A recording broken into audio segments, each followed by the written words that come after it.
Chers compatriotes d'Algérie, il y a des sujets un peu chauds là, du moins qui font polémique en Algérie, qui créent des tempêtes dans un verre d'eau. Comme vous le voyez, je viens tout juste de terminer l'intervention sur la monnaie. Hein. La monnaie, Mazal, il est toujours là. Hein. La monnaie, euh, je reçois, euh, je reçois une bonne partie de la presse française.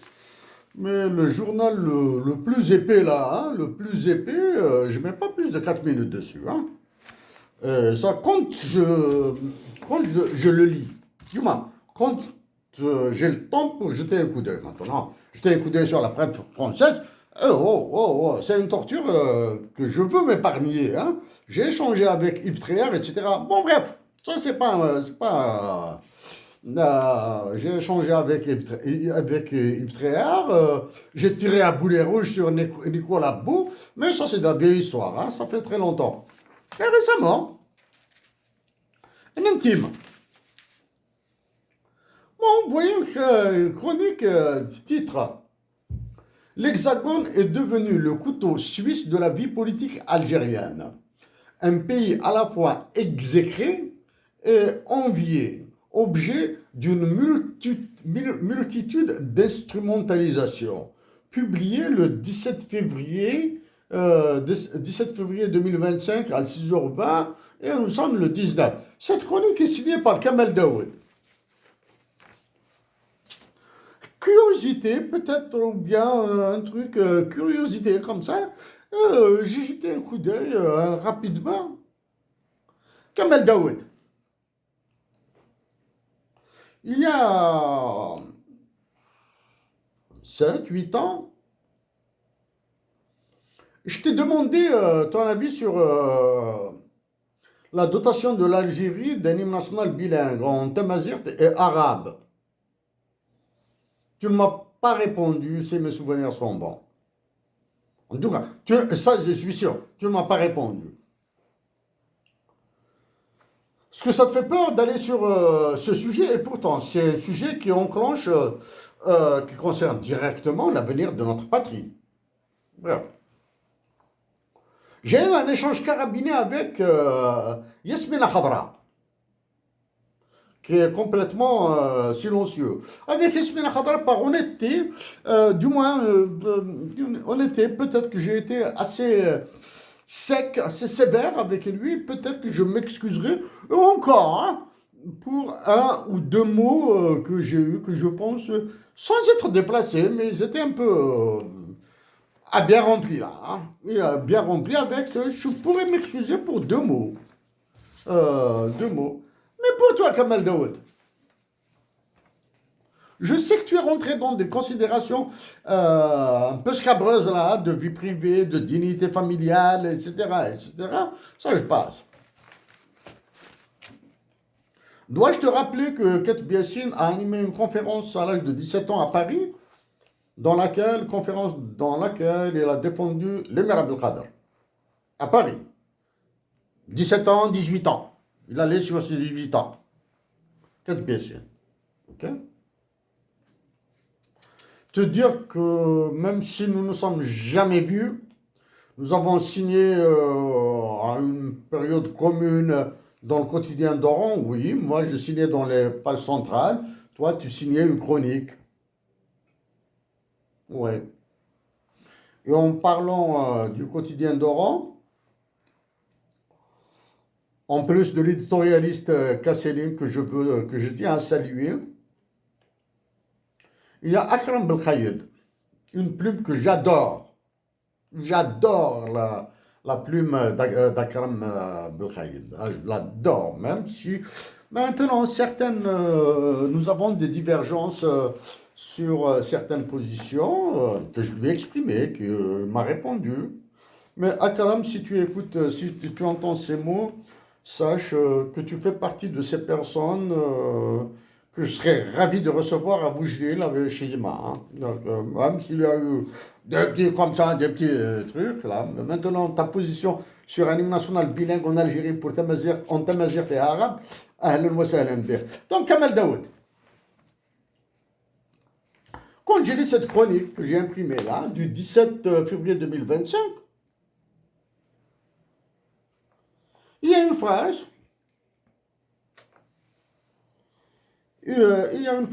malheureusement que je n'ai pas suivi, là où tu parles, là où tu utilisais l'expression success story. Là, je vais la retrouver, hein. L'Algérie, etc. L'Algérie, je vais la retrouver, success story, parce que la guerre de libération est une success story. Moi, tu crois que la guerre de libération nationale est une amourette pour l'insulter comme ça? La révolution algérienne et la guerre de libération nationale que tu ramènes à une success story. Tu es un talk show, là, tu es, je sais pas moi, ce machin-là, cette connerie-là, cette connerie qu'on diffuse à la télévision française, qui n'existe pas dans les télévisions américaines. Là, hein. Bref. L'Algérie sera-t-elle la cause de la chute de la Ve République comme sa révolution fut la cause de la chute de la Quatrième République? S'interrogeait la semaine dernière un éditorialiste d'un journal islamiste algérien.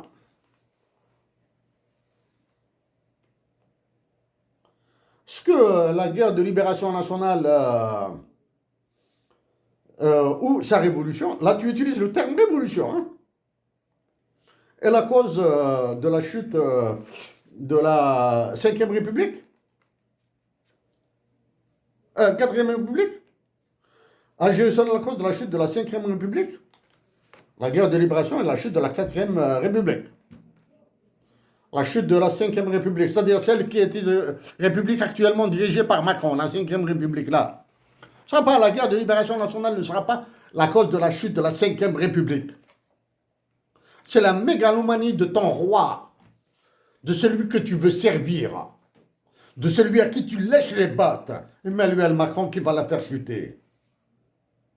C'est la mégalomanie et les objectifs, mégalomanie et intelligence d'Emmanuel Macron, qui feront chuter la Ve République pour aller vers une 6e République.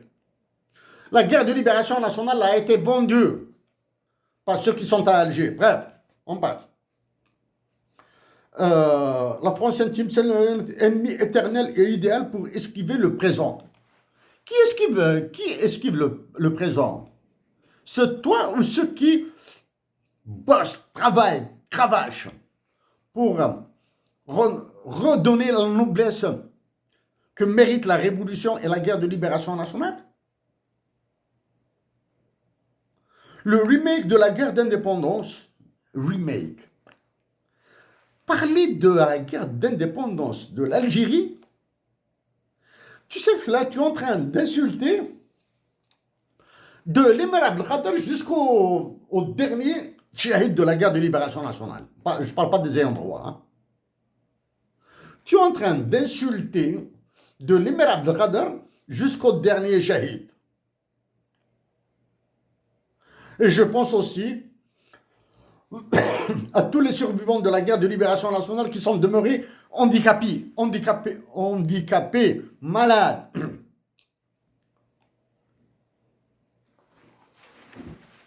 D'accord. Parce que quand vous tapez sa table, l'autre dame à côté est en réunion de travail, puis Ok, d'accord, dans la madame. vidéo, ils vous entendent. Ah, d'accord, je suis désolé. D'accord. Baissez le ton, c'est-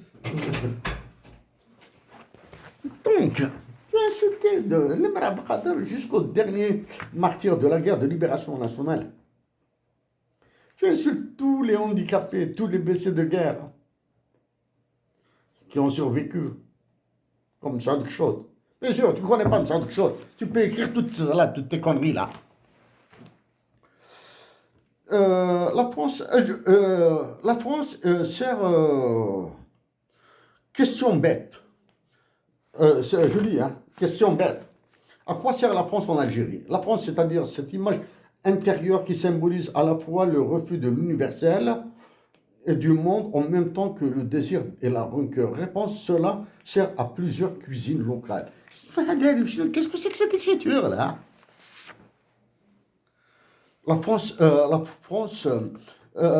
l'unique success story, la France sert à ranimer le passé. L'unique success story algérienne est celle de sa guerre d'indépendance militarisée à l'extrême. La guerre d'indépendance est une success story militarisée à l'extrême. Où est-ce que tu tires Comment, je ne peux pas continuer avec ce texte-là, c'est une torture. Kamal Daoud, si tu veux devenir célèbre, tu as une autoroute toute tracée devant toi. Les autoroutes là, A6, là, A1, toutes les autoroutes que tu veux. Tu peux prendre aussi les autoroutes de la dignité.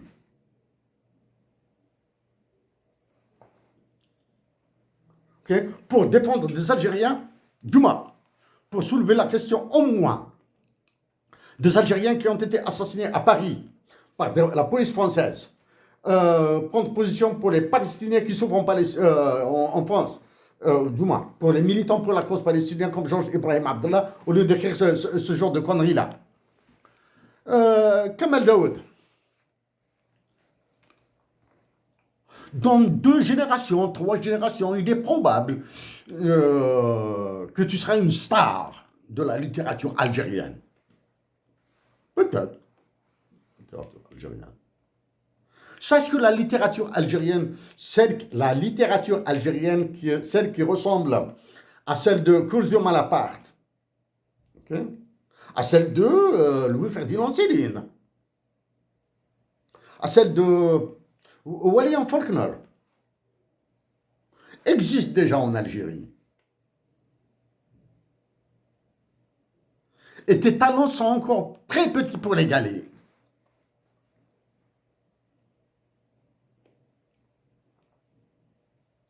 Kamal Daoud, à travers ce chiffon de chronique, hein, c'est l'unique chronique, Dieu merci. C'est l'unique chronique que j'ai lue là. Ta culture, et t'auras des pâquerettes là. Elle est nulle. Ta culture sur l'histoire de la guerre de libération, sur la révolution algérienne, sur son caractère universel, etc., etc. Ta culture, elle est nulle. Épargne-toi ce genre de papier, Kamal Daoud. Je te sais.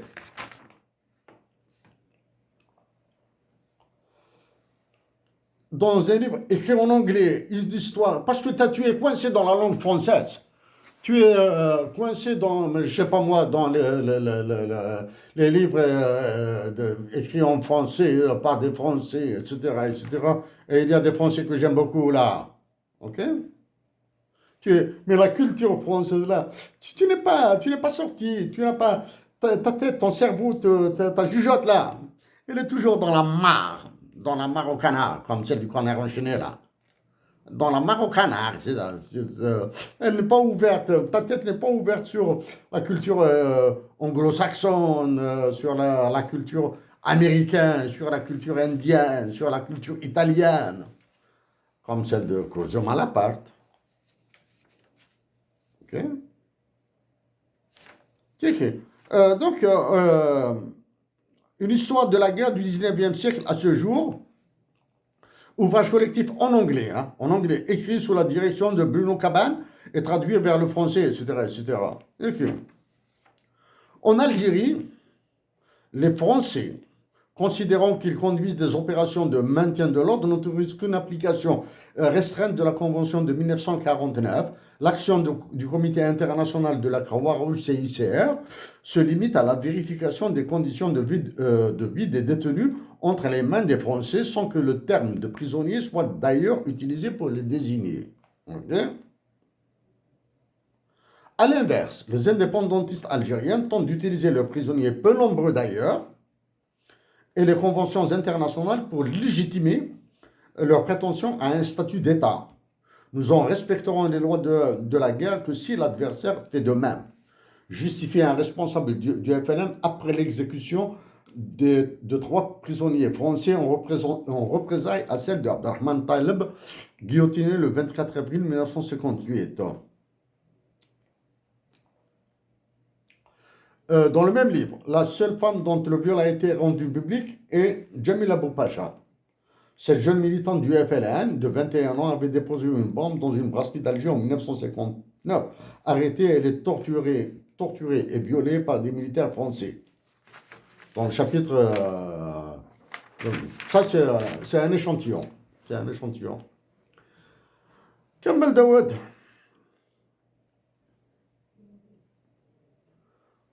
J'ai mal à mon pays. Je dis que les actuels généraux doivent partir tous, parce qu'ils servent Emmanuel Macron mieux que tu ne le sers. Kamel Daoud, recevoir le prix Goncourt et un autre prix, etc., grand bien te fasse. Félicitations, Mubrouk Alik. J'espère que tu recevras d'autres prix.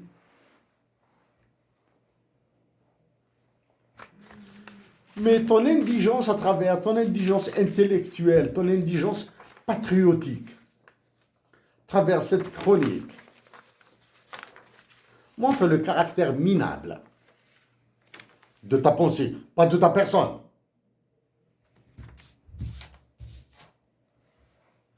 Jamais la personne, jamais là.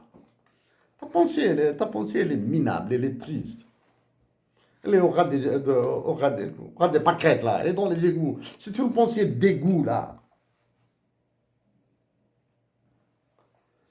Kamel Daoud, c'est Emmanuel Macron, ton boss, là, à qui tu veux faire plaisir, plus tous les milieux de droite, là. On pense à qui tu veux faire plaisir. Mais tu as raison. Tu as raison de le faire. Tu as des généraux algériens à plat ventre. Regdin, Militine. Tu as la présidence de l'Algérie est une conciergerie, bien sûr. Bien sûr, les Algériens éclairés, sages, patriotes, qui pourraient te parler mieux que je le fais actuellement, je le fais avec toi maintenant. On peur la répression, les prisons, les détentions. Tu vois, été un chétan. Kamel Daoud, triste est ton sort. Et je plains ceux qui te défendent. Hein. Peut-être là, peut-être dans 25 ans, dans 50 ans, dans un siècle. On dira, on comparera Kamel Daoud à Malaparte, qui d'autre? Peut-être un Faulkner. Qui d'autre? Comment ils appellent là? J'ai oublié. Ah, là, je suis tellement dégoûté que j'ai oublié le nom de ces superbes, ces somptueuses plumes que j'ai lues.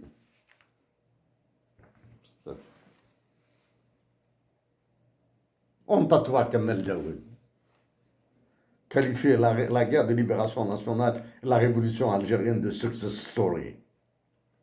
Comme si c'était un épisode de pornographie ou d'érotisme dans ces machins de la télévision française. La piscine, je sais pas quoi, là, je connais pas les noms. Je connais pas les noms. La révolution algérienne et la guerre de libération nationale sont une success story. Ah. J'en veux à la personne qui m'a envoyé ce texte à lire. Je lui en veux. Mais tout ça dit, même si je lui en veux, c'est une personne que j'adore, que je respecte beaucoup. Merci à vous tous, chers compatriotes.